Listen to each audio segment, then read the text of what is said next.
क्या हो अगर आप एक ऐसा लड़का हो जिसको की फाइटिंग करना काफी ज्यादा अच्छा लगता है, जहाँ पर आप स्कूल में किसी न किसी के साथ फाइट कर ही लेते हो, लेकिन एक दिन अगर गलती से आप फाइट करने के चक्कर में करीब 50 बंदों को पेल दो, जिस वजह से अगर बाद में आपका ट्रांसफर एक ऐसा स्कूल में हो जाए जहाँ पर सभी लड़कियां ही रहते हैं। ऐसा इसलिए क्योंकि उस स्कूल में तो सभी लड़कों को भी एक लड़की की तरह ही रहना पड़ता है, और अगर आप ऐसा नहीं करोगे तो आपको काफी ज्यादा पीट कर स्कूल से बाहर निकाल दिया जाएगा। तो फिर क्या होगा? तो क्या आप वो स्कूल में एक लड़की बनकर रहना चाहोगे या फिर नहीं? कहानी के स्टार्टिंग में हम लोग हमारे लौंडे को देखते हैं जिसका कि आज ही अभी स्कूल ट्रांसफर हुआ है। ऐसा इसलिए क्योंकि वो पिछले स्कूल में तो करीब 40 लोगों को अकेला ही हरा दिया था, और इसी वजह से डर के मारे टीचर ने उसको एक ऐसे स्कूल में ट्रांसफर कर दिया जहाँ पर सभी लड़कियों का राज है। जब भी आगे हमारा लौंडा वो ट्रांसफर स्कूल पे जाता है, यहाँ पर एक लड़के को लड़की बना हुआ देखकर तो हमारे लौंडे को साफ कुछ समझ आ गया था कि इस जगह पर जिंदा रहने के लिए सभी लड़कों को लड़की बनकर रहना पड़ता है, और यही बंदा असल में एक लड़का ही है, लेकिन उसको ये स्कूल में लड़की बनकर रहना पड़ रहा है। लेकिन मुझे तो ये समझ नहीं आ रहा है कि आखिरकार ये किस एंगल से लड़का लग रहा है, और सच में मैंने कभी जन्म में भी इसकी तरह बदसूरत बंदा कभी भी नहीं देखा। जहाँ पर आगे वो बदसूरत बंदा हमारा MC नोमुरा से कहने लग जाता है कि क्लास के अंदर जाने से पहले मैं तुमको पहले एक वार्निंग दे देना चाहता हूँ, जहाँ पर सभी लड़कों को भी लड़की बनकर रहना पड़ता है। अगर ऐसा हम लोग नहीं करेंगे तो हम लोग को वहाँ पर ही खत्म कर दिया जाएगा। लेकिन आप लोगों को भी पता है कि हमारा लौंडा कैसा बंदा है, वो यहाँ पर थोड़ी ना ये सा कुछ मारने वाला था। वो उससे ये कहकर ही चुपचाप वहाँ से जाने लगता है कि मुझे बस स्कूल में शांति से जीना है। ये कहकर ही आगे जब भी वो हमने क्लासरूम के अंदर जाता है, क्लासरूम के अंदर एक पैर रखने के साथ ही साथ तो सभी लड़कियां उसके ऊपर हमने शॉर्ट टांग दिया था। मतलब समझ रहे हो, ये स्कूल तो खतरनाक ही नहीं बल्कि कुछ ज्यादा खतरनाक है। और तभी हमें पता चलता है कि उन सभी लड़कियों को तो असल में रीन नाम की ये लड़की लीड कर रही थी, जहाँ पर हमें पता चलता है कि रीन तो असल में ये स्कूल पे सुप्रीम 5 शॉट में से एक है। और जब भी आगे नोमुरा उन लोगों से कहने लग जाता है कि आखिरकार तुम लोग करना क्या चाहते हो मेरे साथ, रीन बताती है कि ये स्कूल में असल में लड़कों को जिंदा रहने का बस एक ही तरीका है, उन लोगों को अपना नीचे वाला सामान हमने अंदर ही घुसा कर रखना पड़ेगा, और अगर कोई भी लड़का इस जगह पर वो सा कोई हरकत करता है तो उन लोगों को वहाँ पर ही खत्म कर दिया जाएगा। उसका ये सा कोई फालतू का रूल को सुनकर तो दूर से हमारा लौंडे का फेस कुछ ऐसा था, जहाँ पर वो भी हमने मन में ही कह रहा होगा कि आखिरकार यहाँ पर चल क्या रहा है माँ की यहाँ। लेकिन जब भी आगे रीन ये नोटिस करती है कि यहाँ पर तो हमारा लौंडा लड़कियों से बिल्कुल भी नहीं डरता, इसी वजह से आगे रीन जल्दी से उसको 2 वार्निंग देती है कि अगर तुम स्कूल में रहना चाहते हो तो तुमको लड़की बनकर आना पड़ेगा, और अगर तुम ऐसा नहीं करोगे तो तुमको ये स्कूल से निकाल दिया जाएगा। लेकिन आप लोग को पता ही होगा कि हमारा लौंडा कितना ज्यादा सिग्मा है, और इनको साफ साफ मना करते हुए कहने लग जाता है कि मैं इन दोनों में से कुछ भी नहीं करने वाला। उसका ये बात को सुनकर जब भी आगे रीन उसके ऊपर अटैक करने वाली थी, तभी अचानक से हमारा लौंडा काफी स्पीड से एक लड़की की पैंटिस के नीचे टेलीपोर्ट हो जाता है, और कसम से मैं इसका ये खतरनाक स्पीड को देखकर तो मैं चौंक ही गया। उसका ये सा को हरकत के वजह से तो वहाँ पर वो लड़की भी शर्म के मारे पूरी तरीके से लाल हो गई थी। लेकिन यहाँ पर तो हमारा लौंडा सिग्मा के साथ साथ काफी बड़ा एक ठड़की भी है। यहाँ से जाने से पहले वो लड़की से कहने लग जाता है कि सच में तुम्हारा पैंटिस तो कुछ ज्यादा ही बड़ा है। ये कहकर आगे वो जल्दी से खिड़की से नीचे कूद जाता है। लेकिन यहाँ पर रिन भी थोड़ी ना हार मानने वाली थी, वो उसकी तरह खिड़की से कूदकर उसका पीछा करने लग जाती है, और आगे जब भी रिन अपना शॉट को निकालती है वो बार बार उसके ऊपर अटैक करने लग जाती है। लेकिन यहाँ पर हमारा लौंडा भी थोड़ी ना कम था, वो उसका अटैक से तो बार बार बचे जा रहा था, और आगे जब भी रिन शॉट चलाना बंद करती है, यहाँ पर तो नोमुरा उसका कुछ ज्यादा ही तारीफ कर रहा था कि सच में तुम तो सेक्सी के साथ साथ तुम्हारा शॉट चलाने का स्टाइल भी कुछ ज्यादा खतरनाक है। इसी वजह से जल्दी से बताओ क्या तुम मेरे साथ ओए पे चलना चाहोगे। और तभी हमें नोमुरा का पास्ट का सीन दिखाया जाता है कि वो बचपन में अनाथ था, लेकिन एक दिन काफी बड़ा एक शॉट मास्टर ने उसको अडॉप्ट कर लिया, और बाद में वो शॉट मास्टर ने हमारे लौंडे को इतना ज्यादा ट्रेनिंग दिया था। इतना ट्रेनिंग करने की वजह से तो यहाँ पर वो कुछ ज्यादा पावरफुल बन गया था। इसी वजह से आगे वो शॉट चलाना ही छोड़ दिया। लेकिन रिन से फाइट करने के बाद तो यहाँ पर हमारे लौंडे को भी उसका सारा टेक्निक के बारे में पता चल गया था। वो सांस लेते लेते धीरे धीरे करके हमने अटैक को और भी ज्यादा फास्ट करता है। लेकिन ये साको जाके जब भी नोमुरा उसको बता रही होती है, ये सुनकर तो यहाँ पर इन काफी ज्यादा गुस्से में आ गई थी, जिस वजह से आगे वो उसके ऊपर एक खतरनाक अटैक करती है। और यहाँ पर हमारे लौंडे ने उसका अटैक दोस्त तो कर लिया था, लेकिन इस चक्कर में उसको थोड़ा सा चोटें लग गया था। उसका ये अटैक को देखकर तो यहाँ पर नोमुरा को भी समझ आ गया था कि वो इस लड़की को हल्के में ले रहा था। इसी वजह से आगे वो भी जल्दी से अपना ग्लव्स को पहन लेता है उसके साथ फाइट करने के लिए। यहाँ पर वो जल्दी से अपना ग्लव्स को पहनकर जल्दी से रिन के साथ फाइट करने लग जाता है, और दूसरे हम लोग सुप्रीम 5 शॉट के बाकी सभी मेंबर को देखते हैं। यहाँ पर तो वो लोग काफी देर से उन लोग का फाइट को देखे जा रहे थे, और उनमें से तो एक लड़की ने ये भी कह दिया था कि सच में ये लड़का तो कुछ ज्यादा ही हॉट है। और दूसरा हम लोग हमारे लौंडे को देखते हैं जो कि बार बार उसका अटैक को डॉज करे जा रहा था, लेकिन यहाँ पर तो वो गलती से फिसल गया था, इसी वजह से वो पेड़ पे फंस जाता है, और पीछे तो एक पेड़ था, इसी वजह से उसके पास भागने का बिल्कुल भी रास्ता नहीं था। इसी वजह से आगे रिन भी जल्दी से उसके ऊपर अटैक करना और भी ज्यादा फास्ट कर देती है, और उसका इतना सारा अटैक तो यहाँ पर हमारा लौंडा बिल्कुल भी हैंडल नहीं कर पा रहा था, और इसी वजह से तो यहाँ पर उसको ऐसा लग रहा था कि शायद वो इसमें हार जाएगा, लेकिन तभी अचानक से उसको एक आइडिया आता है और काफी स्पीड से उसके पेट के ऊपर अपना हाथ रख देता है। उसको अचानक से यहाँ पर टेलीपोर्ट होता हुआ देखकर तो यहाँ पर रिन भी उससे काफी ज्यादा इम्प्रेस हो गई थी, लेकिन इसके बावजूद भी वो कहने लग जाती है कि भले तुमने काफी स्पीड से मेरे कमर के ऊपर हाथ रख दिया, लेकिन अगर तुम ये हाथ नहीं हटाओगे तो मैं तुमको यहाँ पर ही खत्म कर दूंगा। लेकिन यहाँ पर हमारा लौंडा भी यहाँ पर थोड़ी ना कम है, वो थोड़ा सा शॉक मारते हुए कहने लग जाता है कि तुम्हारा ये कमजोर स्वॉर्ड मेरा कुछ भी नहीं बिगाड़ सकता, क्योंकि मेरे पास मेरी असली गन है। कहकर आगे जब भी वो अपना स्पीड बुलेट टेक्निक से उसके ऊपर अटैक करता है, यहाँ पर तो उसका ये खतरनाक अटैक के वजह से रिन काफी दूर जाकर गिरी थी और इसी के साथ साथ तो ये फाइट यहाँ पर ही हमारा लौंडा जीत गया था। लेकिन दोस्तों तो रिन हार मानने के लिए बिल्कुल भी तैयार नहीं थी। वो तो यहाँ पर दोबारा स्वॉर्ड उठाकर उसके ऊपर अटैक करने वाली थी, लेकिन तभी ठीक टाइम पे नोमुरा जाकर उसका हाथ को पकड़ लेता है और आगे जब भी रिन अपने दूसरे हाथ से उसके ऊपर अटैक करने वाली थी, नोमुरा भी जल्दी से अपने दूसरे हाथ के मदद से उसका हाथ को पकड़ लेता है, जहाँ पर वो जल्दी से उसके क्लोज जाते हुए उसे कहने लग जाता है कि फाइट यहाँ पर ही खत्म हो गया है, इसी वजह से तुमको हार मान लेना चाहिए। लेकिन तभी हम लोग उस जहाँ पर नोनो नाम की एक लड़की को देखते हैं और इसका नाम नोनो ना होकर नुन्नू होता तो मजा ही आ जाता।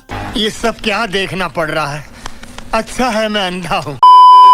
खैर छोड़ो, नोनो तो असल में हमारे रिन का सबऑर्डिनेट है और रिन को बचाने के लिए जब भी आगे वो हमारे लौंडे के ऊपर एक अटैक करता है, उसके ऊपर गिरने के चक्कर में तो यहाँ पर गलती से उन दोनों का पहला किस हो गया था। और जब भी आगे हमारे लौंडे को रियलाइज होता है वो जल्दी से पीछे भाग जाता है और किसके वजह से तभी हम लोग ये देखते हैं कि यहाँ पर तो रिन का वो मास्क भी पूरी तरीके से टूट गया था और उसका ये साको हरकत के वजह से तो यहाँ पर रिन भी काफी ज्यादा गुस्से में आ गई थी। इसी वजह से आगे वो ये डिसाइड करती है कि कुछ भी हो चाहे वो उससे बदला लेकर ही रहेगा। लेकिन यहाँ पर तो हमारा लौंडा का किस्मत कुछ ज्यादा ही खराब था। उसका ये साको हरकत को देखकर तो दूसरा सुप्रीम 5 शॉट के बाकी सभी मेंबर भी डिसाइड कर लिए थे कि कुछ भी हो जाए किसी भी कीमत में वो लोग नोमुरा का ये बर्ताव को ठीक कर ही रहेंगे। फिर अगले दिन का सीन दिखाया जाता है जहाँ पर हमारे लौंडे को कुछ से पता चलता है कि असल में सभी लड़का बिना परमिशन के स्कूल के बाहर बिल्कुल भी नहीं जा सकता है और अगर तुम सच में स्कूल से बाहर जाना चाहते हो तो तुमको सुप्रीम 5 शॉट के मेंबर से स्टैंप लेना पड़ेगा। ये जानने के बाद तो यहाँ पर हमारे लौंडे को विशाल को समझ आ गया था कि इस जगह पर असल में सभी लड़कों को कैदियों की तरह ट्रीट किया जाता है। अगले दिन पे जब भी आगे हमारा लौंडा क्लास पर जाता है, यहाँ पर तो सभी लड़कियां हमारे लौंडे को काफी बुरा भला कह रहे थे। ऐसा इसलिए क्योंकि स्कूल में तो एक काफी खतरनाक एक र्यूमर फैल गया था कि हमारा लौंडा असल में एक ऐसा बंदा है जो कि जीतने के लिए लड़कियों के साथ कुछ भी कर सकता है। लेकिन पहले दिन क्लास आने की वजह से तो यहाँ पर नोमुरा सभी स्टूडेंट को मिठाई देना चाहता था, लेकिन वो र्यूमर सुनने के बाद तो यहाँ पर सभी लड़कियों को ऐसा लग रहा था कि शायद हमारा लौंडा वो मिठाई पे कुछ न कुछ मिलाकर लाया होगा। इसी वजह से चुपचाप सभी लड़कियां जल्दी से यहाँ से भाग जाते हैं। दूसरा हम लोग रिन को देखते हैं और यहाँ पर तो उसको काफी तेज बुखार आया था, लेकिन इतना बुखार होने के बावजूद भी वो हमारे लौंडे के बारे में सोच कर काफी ज्यादा गुस्सा हो रही थी, क्योंकि यहाँ पर तो उसको ऐसा लग रहा था कि कल के बोसा को हरकत के वजह से उसको इतना तेज बुखार आ गया और वो ये साको सोच कर गुस्सा हो ही रहा होता है। तभी अचानक से उसको एहसास होता है कि जरूर उसके रूम के आसपास कोई ना कोई है। इसी वजह से तो यहाँ पर वो जल्दी से अपना शॉट को लेकर तैयार हो गई थी उसके ऊपर अटैक करने के लिए। लेकिन तभी हम लोग ये देखते हैं कि वो पर्सन तो और कोई नहीं बल्कि हमारा लौंडा था जो कि खिड़की से अंदर आने की कोशिश कर रहा था। उसको यहाँ पर देखकर आगे जब भी रिन उसके ऊपर अटैक करने वाली होती है, ठीक टाइम पे वो जाकर उसको रोक लेता है, जहाँ पर अचानक से नोमुरा उसका क्लोज जाते हुए उससे कहने लग जाता है कि सच में तुम तो कुछ ज्यादा क्यूट हो और मैं काफी ज्यादा लकी हूँ कि मैं तुमको किस कर पाया। उसका ये सा कुछ बातें को सुनकर तो यहाँ पर रिन भी थोड़ा सा शर्मा गई थी। उसको इतना शर्माते हुए देखकर आगे इस चीज का फायदा उठाकर आगे नोमुरा भी जल्दी से उससे स्टैम्प मांग लेता है। शुरुआत में तो यहाँ पर रिन ने उसको साफ साफ मना कर दिया था, लेकिन जब भी आगे हमारा लौंडा ये कहता है कि ये स्टैम्प की मदद से मैं तुमको बाहर पर डेट पर भी लेकर जा सकता हूँ, उसका ये बात को सुनकर तो यहाँ पर रिन तुरंत ही पिघल गई थी, जिस वजह से आगे वो उसका बात को भी मान लेती है। लेकिन डेट के बारे में सोचकर तो यहाँ पर इनका बुखार और भी ज्यादा बढ़ गया था और इसी वजह से आगे जब भी वो बुखार के वजह से बेहोश होकर नीचे गिरने वाली थी, तभी ठीक टाइम पे नोमुरा उसको बचा लेता है। लेकिन यहाँ पर तो हमारा लौंडे का पकड़ने का स्टाइल कुछ ज्यादा कैजुअल था।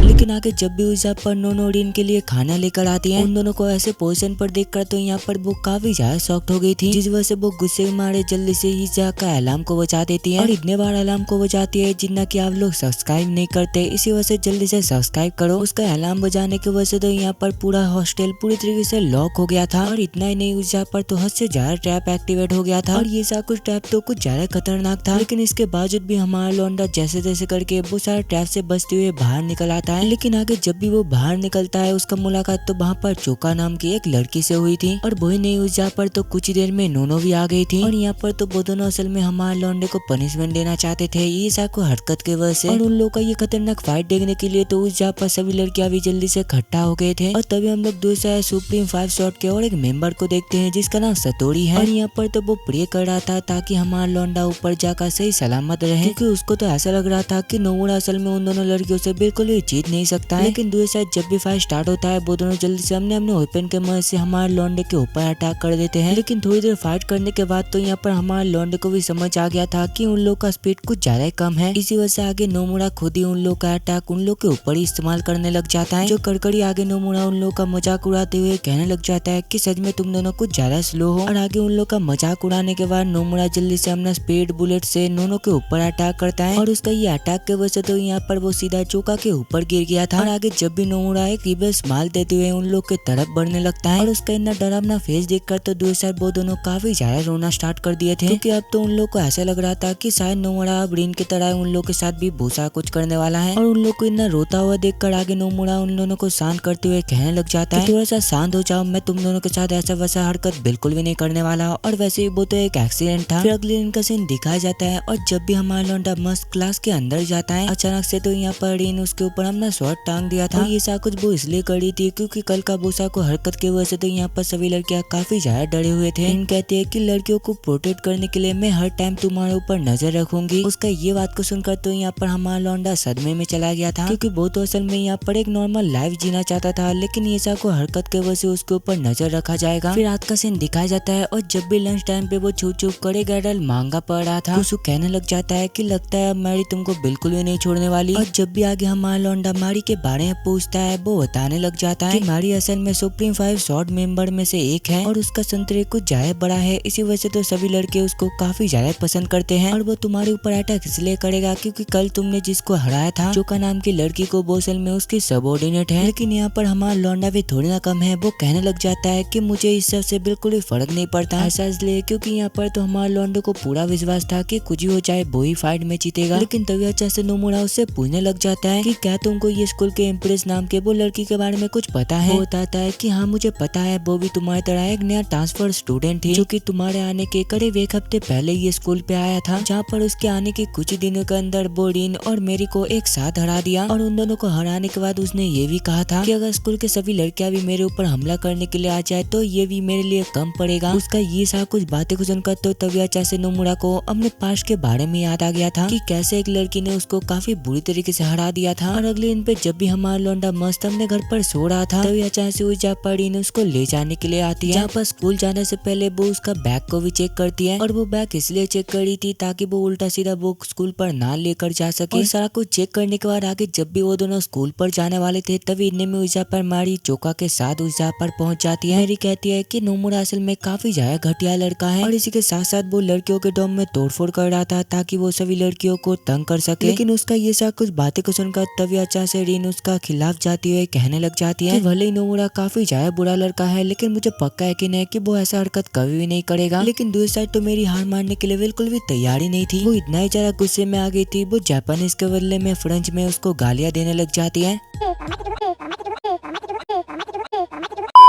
और आगे वो रिन से कहने लग जाती है कि लगता है तुम ये लड़के को कुछ ज्यादा छूट दे रहे हो और इसी वजह से मैं अभी इसी टाइम तुम्हारे साथ फाइट करूंगी। उसका ये बात को सुनकर तो यहाँ पर रिन भी फाइट के लिए बिल्कुल तैयार हो गई थी। वो आगे नोमुरा से कहने लग जाती है कि चलो मैं यहाँ पर इसा को संभाल लूंगा, तब तक तुम जल्दी से हमने स्कूल पर जाओ। लेकिन यहाँ पर तो हमारे लौंडे को किसी से ऑर्डर लेना बिल्कुल भी पसंद नहीं है, इसी वजह से वो तो यहाँ पर इनको मना करने वाला था, लेकिन इसके बावजूद भी वो ऐसा करता नहीं है और वो चुपचाप हमने स्कूल पर जाने लग जाता है। लेकिन जब भी वो अपना स्कूल पर जा रहा था तभी अचानक से चुका कर उसके ऊपर बार बार अटैक करने लग जाती है। उसको बार बार अटैक करता हुआ देखकर आगे जब भी नोमुरा हमने बेल्ट के मदद से उसका ये अटैक को रोकता है, अचानक से तो यहाँ पर चुका एक चीज देखकर वहाँ पर ही बेहोश हो गई थी। उसको अचानक से बेहोश होता हुआ देखकर तो यहाँ पर हमारे लौंडे को भी समझ नहीं आ रहा था कि आखिरकार यहाँ पर चल क्या रहा है। लेकिन आगे जब भी वो नीचे की तरफ देखता है उसका एनाकोंडा तो साफ साफ दिखाई दे रहा था। तब जाकर बाद में उसको पता चलता है कि उसने तो यहाँ पर चुका के ऊपर कुछ ज्यादा खतरनाक अटैक कर दिया। और उसको हराने के बाद जब भी आगे वो क्लास के अंदर जाने वाला होता है तभी वो उस जहाँ पर आमो से मिलता है। वही आमो जो कि एक दिन उसको काफी बेरहमी से हरा दिया था। ऐसा इसलिए क्योंकि यहाँ पर तो आमो उसको अपना टीम पे ज्वाइन करवाना चाहता था, लेकिन जब नोमुरा ने ये चीज के लिए मना कर दिया, आमो ने उसको काफी बेरहमी से हरा दिया। और इसी वजह से आगे आमो से बदला लेने के लिए जब भी आगे नोमुरा उसके ऊपर अटैक करने के लिए चाहता है, तभी अचानक से मैरी उस जहाँ पर एक चीज को देखकर काफी जोर से चिल्लाती है। और आप लोगों को पता ही होगा कि वो चीज असल में और कोई नहीं, हमारे लौंडे का नीचे वाला हिस्सा है। और उसका ये एनाकोंडा को देखकर तो यहाँ पर चुका का हालत भी काफी ज्यादा खराब हो गई थी। उसको बेहोश पड़ा हुआ देखकर आगे मेरी तो यहाँ पर काफी ज्यादा गुस्से में आ गई थी। इसी वजह से आगे वो ये डिसाइड करती है कि कुछ भी हो जाए वो नोमुरा को हरा कर ही रहेगा। लेकिन आगे जब भी नोमुरा पीछे मुड़कर देखता है उस जगह पर तो आमो काफी पहले ही यहाँ से भाग गई थी। और दूसरा हम लोग आमो को देखते हैं जो कि एक जगह पर खड़ी होकर अपने मन में सोचने लग जाती है कि कैसे वो नोमुरा का इतना खतरनाक पावर को देखकर उसको अपना गैंग में शामिल करवाना चाहता था। लेकिन नोमुरा ने यहाँ पर साफ साफ मना करते हुए उसके ऊपर सीधा अटैक कर दिया। लेकिन यहाँ पर आमो भी थोड़ी न कम थी, वो उसका अटैक से बचकर तो उसके पेट के ऊपर अटैक कर दिया था। उसका ये अटैक इतना ज्यादा खतरनाक था जिस वजह से तो उसके पेट से खून निकल रहा था। लेकिन इसके बावजूद भी तो यहाँ पर हमारा लौंडा हार मानने के लिए बिल्कुल भी तैयार नहीं था। इसी वजह से आगे आमो ने अपने फाइनल अटैक से उसको वहाँ पर ही बेहोश कर दिया। लेकिन यहाँ पर तो आमो को ऐसा लगता है कि उस दिन वो नोमुरा को खत्म करने से पहले ही रुक गया था। इसी वजह से आगे वो काफी ज्यादा गुस्सा होकर कहने लग जाती है कि कुछ ही हो जाए अब की बार मैं उसको खत्म कर ही रहूंगी। दूसरा हम लोग मैरी को देखते हैं जो कि बार बार हमारे लौंडे के ऊपर अटैक कर जा रहा था। और जब भी हमारा लौंडा उसके ऊपर अटैक करने के लिए उसके क्लोज जा रहा था, लगातार मैरी का अटैक खाने की वजह से तो यहाँ पर वो काफी ज्यादा घायल हो गया था। लेकिन इसके बावजूद भी तो यहाँ पर हमारा लौंडा हार मानने के लिए बिल्कुल भी तैयार नहीं था। इसी वजह से ना चाहते हुए भी यहाँ पर मैरी को बार बार उसके ऊपर अटैक करना ही पड़ता है। दूसरा जब भी रिन चुका के पास जाती है वो ये देखती है वहाँ पर तो चुका अभी भी हमारे लौंडे का एनाकोंडा के वजह से सदमे में थी। और ऊपर से रिन तो हमारे लौंडे को ढूंढते ढूंढते गलत डायरेक्शन पे चला गया था। तभी हम लोग उस जगह पर सुप्रीम 5 शॉट के और एक मेंबर को देखते हैं जिसका नाम मिनबा है। और यहाँ पर तो वो चुपचाप अपने एबिलिटी की मदद से नोमुरा और मेरी की फाइट देख रही थी। और थोड़ी देर फाइट देखने के बाद तो यहाँ पर उसको ऐसा लग रहा था कि शायद हमारा लौंडा ये फाइट बिल्कुल भी जीत नहीं पाएगा। और दूसरा हम लोग नोमुरा को देखते हैं और फाइट करते करते तो यहाँ पर उसका हालत भी काफी ज्यादा खराब हो गया था। लेकिन इसके बावजूद भी वो जैसे तैसे करके उसके ऊपर अपना फाइनल अटैक करने के लिए चाहता है। लेकिन जब भी मेरी उसके ऊपर अपना शॉट से अटैक करती है वो वहाँ पर ही ढेर हो जाता है। और बाद में जाकर हमें पता चलता है कि हमारा लौंडा तो उसका ये अटैक से भी बच गया था। और ये सब कुछ तो असल में उसका ये अडल्ट फेवरेट मांगा के वजह से हुआ था। और वो ये मांगा यहाँ पर इसलिए छुपा कर रखा था ताकि इसके बारे में रिन को पता न चले। और आगे इस चीज का फायदा उठाकर हमारा लौंडा जल्दी से वही मांगा के मदद से उसके ऊपर एक अटैक करता है। लेकिन इससे तो यहाँ पर मैरी को कुछ भी नहीं हुआ था। वो जब भी उसके ऊपर दोबारा अटैक करने वाली थी तभी अचानक से हमारा लौंडा उसके ऊपर अपना स्पिरिट बुलेट टेक्निक से अटैक कर देता है। और आप लोगों को अब पता ही होगा कि इसके बाद क्या होता है। उसका ये अटैक कितना ज्यादा खतरनाक था। मेरी यहाँ पर हार जाती है। और यहाँ पर उससे हारने के बाद तो यहाँ पर मेरी काफी ज्यादा डरने लग गई थी, क्योंकि यहाँ पर उसको ऐसा लग रहा था कि हराने के बाद नोमुरा उससे वो सा को हरकत तो नहीं करेगा ना। लेकिन आगे जब भी नोमुरा उसको साफ साफ मना कर देता है ये सा कुछ करने के लिए, उसका ये बात को सुनकर तो दूसरी साहब मेरी काफी ज्यादा बुरा मान लिया था। वो कहती है कि क्या तुम मेरे साथ वो सा कुछ इसलिए नहीं करना चाहते हो क्योंकि मेरा बोझ कुछ ज्यादा बड़ा है, ना कि ऐसा इसलिए कि तुम मुझसे नफरत करते हो। ये कह करी तो यहाँ पर मेरी जल्दी से अपना शर्ट का बटन को खोलते हुए उसको ललचाने की कोशिश कर रही थी। उसका इतना बड़ा बड़ा संतरे को देखकर आगे जब भी हमारा लौंडा उसके साथ बहुत सा कुछ हरकत करने ही वाला होता है तभी अचानक से वो अपना दूसरा हाथ से अपने आप को ही रोक लेता है। वो कहता है कि इतने से तो कुछ भी नहीं होने वाला। और उसका ये हरकत को देखकर तो दूसरा मैरी को भी सा कुछ समझ आ गई थी कि सभी लड़के असल में संतरे का भूखा बिल्कुल भी नहीं होते। लेकिन तभी इतने में उस जगह पर रीन आ जाती है और उन दोनों का ये सा हरकत को देखकर तो यहाँ पर वो काफी ज्यादा गुस्से में आ गई थी, जिस वजह से आगे वो बिना कुछ सोचे समझे सीधा हमारे लौंडे के ऊपर अटैक कर देती है। लेकिन उन लोगों का फाइट दोबारा स्टार्ट हो इससे पहले तो मैरी ने सारा कुछ बता दिया था कि आखिरकार यहाँ पर क्या चल रहा है। जहाँ पर जाने से पहले तो यहाँ पर मैरी भी उसके कार्ड पर स्टैम्प लगाने के लिए बिल्कुल तैयार हो गई थी, लेकिन एक शर्त पर कि वो रिन के तरह उसके ऊपर हर टाइम नजर रखेगा। उसका ये बात को सुनकर तो यहाँ पर रिन काफी ज्यादा गुस्से में आ गई थी। वो चिल्लाती हुई कहने लग जाती है कि नोमुरा बस मेरा है और मेरे अलावा कोई भी उसका देखभाल बिल्कुल भी नहीं कर सकता है। लोग का ये सा फालतू का झगड़े को देखकर तो दूर से हमारा लौंडा भी काफी ज्यादा परेशान हो गया था, जहाँ पर उसको भी तो नहीं समझ आ रहा था कि जहाँ पर आने के बाद वो किस लफड़े में पड़ गया। फिर अगली सीन में हम लोग अरबी नाम के एक लड़की को देखते हैं, जहाँ पर हमें पता चलता है कि यहाँ पर तो वो भी सुप्रीम 5 शॉट के मेंबर थी और आज ही तो वो असल में हवाई से छुट्टी बनाकर इस जहाँ पर लौटी है। जहाँ पर हम लोग ये देखते हैं कि यहाँ पर तो वो अपने साथ एक पालतू भालू को भी लेकर आया था। लेकिन जब भी वो ये देखती है कि मैरी और रिन नोमुरा को लेकर एक दूसरे से झगड़ रहे हैं, देखकर तो यहाँ पर वो सदमे में आ गई थी। और इसी वजह से आगे वो अरबी सभी को मीटिंग पे बुलाकर ये डिसाइड करती है कि नोमुरा को ठीक करने के चक्कर में वो दोनों अपने ड्यूटी से भटक गए हैं। और इसी वजह से आगे वो ये डिसाइड करती है कि वो उन तीनों को सबक सिखा कर ही रहेगा। और ये सबसे तो यहाँ पर सातों री को कुछ भी फर्क नहीं पड़ने वाला था। इसी वजह से आगे वो औरत भी को उसका काम करने देती है और आगे औरत भी जल्दी से अपने सभी सबऑर्डिनेट को बुलाते हुए एक खतरनाक प्लान बनाती है। फिर कुछ देर बाद का सीन दिखाया जाता है जहाँ पर नोमुरा ये नोटिस करता है कि एक जगह पर तो कुसु को काफी ज्यादा पीट कर उसको बांध कर रखा गया था। उसको इतना बुरा हालत में देखकर आगे जब भी नोमुरा उसको बचाने के लिए जाने वाला था, ठीक टाइम पे रीन उसको रोक लेती है क्योंकि यहाँ पर तो उसको ऐसा लग रहा था कि ये कोई जाल भी हो सकता है। और तभी अचानक से वो लोग छत पर औरत को देखते हैं जो कि अनाउंसमेंट करते हुए कहने लग जाती है कि मैं कुसु को आजाद कर दूंगी और इसी के साथ साथ मैं नोमुरा को अपना स्टैम्प भी दे दूंगी, लेकिन ये चीज तभी होगा जब तुम लोग मेरा चैलेंज को एक्सेप्ट कर इसमें जीतोगे। ये कहते कहते तो यहाँ पर बोरिन और मैरिका कुछ ज्यादा बेइज्जती कर रही थी। ऐसा इसलिए क्योंकि यहाँ पर तो वो अपना काम करते करते अपने रास्ते से पूरी तरीके से भटक गया। उसका ये बात को सुनकर तो दूसरा रीन और मेरी थोड़ा सा शर्माते हुए मना कर रही थी। और पीछे हम लोग हमारे लौंडे को देखते हैं जो कि अपना नाक पे उंगली कर रहा था और तभी देखते देखते उन लोग के सामने और अब्बी के वही 3 सबऑर्डिनेट आ जाती है, जहाँ पर हमें पता चलता है कि पहला मैच तो असल में सुमो रेसलिंग का होने वाला था और इसके लिए तो उन लोग को सबसे पहले सुमो बेल्ट पहनना पड़ेगा। उन लोग का ये बात को सुनकर आगे जब भी नोमुरा खुल्लम अपना पैंट को उतारने लग जाता है वो बेल्ट को पहनने के लिए, ये देखकर आगे वहाँ पर सभी लड़कियां ये डिसाइड करते हैं कि ये सब कुछ उन लोग को प्राइवेट पे जाकर ही करना चाहिए क्योंकि यहाँ पर तो कोई भी लड़की उसका खतरनाक एनाकोंडा बिल्कुल भी देखना नहीं चाहता था। यहाँ पर तो हमारे लौंडे को सुमो रेसलिंग काफी पहले से ही आता था, इसी वजह से आगे वो एक एक करके उन दोनों लड़कियों को बेल्ट पहनाना सिखाती है। और जब वो सबसे पहले रिन को ये सा कुछ सिखा रही थी, ये सा कुछ करने से पहले तो यहाँ पर रिन ने उसको धमकी दिया था कि अगर तुम आज मेरे भविष्य पर हाथ भी लगाओगे तो आज मैं यहाँ पर ही तुमको खत्म कर दूंगी। और आगे रिन को वो बेल्ट पहनाने के बाद तो अब बारी था मैरी का। जब भी वो 10 तक गिनता है यहाँ पर तो हमारे लौंडे ने उसको बेल्ट पहना दिया था। और रिंग पे उतरने से पहले तो यहाँ पर वो काफी ज्यादा जेलस फील कर रही थी, ऐसा इसलिए क्योंकि नोमुरा ने यहाँ पर रिन से कम उसके साथ बहुत सा कोई गलत हरकत किया है। और बाद में वो लोग ये जानकर काफी ज्यादा शॉक्ड हो जाते हैं। ये फाइट तो असल में स्कूल में हर जगह पर लाइव टेलीकास्ट होने वाला है। ये जानकर तो यहाँ पर हमारा लौंडा काफी ज्यादा नर्वस था, लेकिन दूसरा हम लोग हमारे लौंडे को देखते हैं जो कि ये सब कुछ जानने के बाद तो वो यहाँ पर कुछ ज्यादा एक्साइटेड हो गया था, ऐसा इसलिए क्योंकि वो तो यहाँ पर अपना पावर सभी लोगों को दिखाना चाहता था। लेकिन जब उसको पता चलता है कि उसका ओपोनेंट तो असल में एक भालू होने वाला है, ये देखकर तो यहाँ पर हमारे लौंडे का फट के 64 हो गया था क्योंकि उसने कभी भी एक भालू से फाइट नहीं किया है। लेकिन दूसरा जब भी औरत भी कहने लग जाती है कि क्या तुम ये भालू को देखकर डर गए, उसका ये बात को सुनकर तो दूसरा हमारा लौंडा भी उससे फाइट करने के लिए बिल्कुल तैयार हो गया था क्योंकि यहाँ पर तो उसको पहले से ही पता था कि भले उसने कभी भी भालू से फाइट नहीं किया है, लेकिन इसके बावजूद भी वो सुमो कभी भी नहीं हारा है। जब भी आगे नोमुरा सीधा जाकर उसके ऊपर अपने स्पिरिट बुलेट से अटैक करने की कोशिश करता है, उसका ये अटैक से तो दूसरा वो भालू को कुछ भी फर्क नहीं पड़ा था। जहाँ पर हम लोग ये देखते हैं कि यहाँ पर तो हमारा लौंडा काफी देर से वो भालू का अटैक से बचे जा रहा था, लेकिन यहाँ पर हमारा लौंडा भी थोड़ी ना हार मानने वाला था। वो अचानक से उसके पीछे जाकर उसका बेल्ट को पकड़ लेता है, जिसके बाद आगे वो अपना पूरा ताकत लगाकर वो भालू को उठा लेता है। ये देखकर तो यहाँ पर सभी लड़कियां काफी ज्यादा हैरान हो गए थे क्योंकि यहाँ पर तो उन लोग को समझ ही नहीं आ रहा था कि एक नॉर्मल ह्यूमन एक भालू को कैसे उठा सकता है। लेकिन तभी हमें पता चलता है कि बचपन से ही तो हमारा लौंडा कई बड़े बड़े लोगों से सुमो रेसलिंग करता था और अगर हमारा लौंडा चाहता तो वो उस भालू को रिंग से बाहर निकाल कर भी ये मैच जीत सकता था, लेकिन वो ऐसा ना कर तो उसका बेल्ट को ही खोल दिया था। और बेल्ट खोलने की वजह से तो यहाँ पर वो इस मैच से डिस्क्वालीफाई हो गया था। इतना बुरा हार के वजह से तो वहाँ पर और भी काफी ज्यादा परेशान हो गई थी, जिस वजह से सदमे के मारे वो वहाँ पर ही बेहोश होकर नीचे गिर जाती है। लेकिन इसके बावजूद भी तो यहाँ पर वो बिल्कुल भी हार मारने के लिए तैयार ही नहीं थी। जल्दी से अपना स्वॉर्ड निकालते हुए अपने सबऑर्डिनेट को फाइट के लिए रेडी होने के लिए कहती है। कहकर आगे और भी पूरे स्कूल में ये अनाउंसमेंट करती है, मैंने जैसा वादा किया था इसके मुताबिक मैं नोमुरा को अपना स्टैम्प दूंगी और इसके लिए उसको एकदम टॉप फ्लोर पर आना पड़ेगा और आज तक कोई भी टॉप फ्लोर पर नहीं आ पाया है। और इसी के साथ साथ स्कूल के हर एक फ्लोर पर काफी सारे लोग हैं उसको रोकने के लिए। और तभी हम लोग दूसरा इनबा को देखते हैं जो कि ये सब कुछ छुप छुप कर सुन रही थी, जहाँ पर उसको समझ नहीं आ रहा था कि आखिरकार अब नोमुरा इससे कैसे बचकर ऊपर जाएगा। लेकिन हमारा लॉन्डे ने तो अभी वो भालू को हराया है, इसी वजह से तो उसको यहाँ पर ऐसा लग रहा था कि नोमुरा कुछ भी कर सकता है। और दूसरा हमारे लॉन्डे को भी ये सब कुछ चीजों से बिल्कुल भी फर्क नहीं पड़ा था क्योंकि वो तो असल में यहाँ पर सभी लड़कियों का मदद लेने वाला था, जहाँ पर वो जल्दी से नोनो और चुका को फर्स्ट फ्लोर क्लियर कर देने के लिए कहता है। और ऐसे ही फाइट करते करते आगे बढ़ते तो यहाँ पर वो लोग फर्स्ट फ्लोर पर भी पहुंच गए थे। और यहाँ पर तो हमारे लॉन्डे का लास्ट काम था वारबी को हराने का, जहाँ पर हमारा लौंडा थोड़ा सा सौ मारते हुए कहने लग जाता है कि जब मैं तुमसे जीत जाऊंगा मैं तुमको अपने हाथों से सुमो बेल्ट पहनाऊंगा और ये सब कुछ पूरे स्कूल के स्टूडेंट लाइव देखेंगे। लेकिन यहाँ पर वारबी भी थोड़ी ना कम थी, वो उसको इग्नोर मारते हुए कहने लग जाती है कि मेरी और डीन तुम दोनों 5 शॉट के लिए धब्बा हो और तुम दोनों नोमुरा को सही रास्ते में लाने के चक्कर में तुम खुद ही भटक गए, मैंने सही कहा ना। उसका ये बात को सुनकर तो वहाँ पर वो दोनों लड़कियां काफी ज्यादा गुस्से में आ गए थे, जिस वजह से वो दोनों जल्दी से अपना शॉट को निकाल लेते हैं।